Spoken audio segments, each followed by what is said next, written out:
Hamıya salam uşaqlar. Şeydir, Qarina 8 ilə özəl yeni Evo gətirib. P90.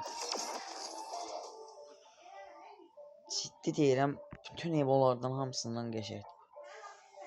Çox xoşum gəldi buna mənim. Oy, 2 səviyyə. 3-də belə görünüş alır. Belə halda çox qəşəngdir. Vuruş effekti. Of. Ölüş animasyon. Ölüm animasyonu. Oy oy.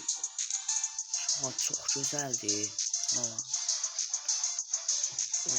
Ölüm animasyonu. Gəliş animasyonuna bakın.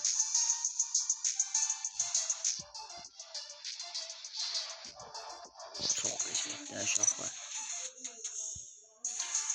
Düzünü deyim, şeydə elmas vururam mən heç. Vuramıram da. Ona görə heç bir almam, elə də baxın. Bir də uşaqlar mənim aydım budur. Like atsa sevinərəm. Sağ olun.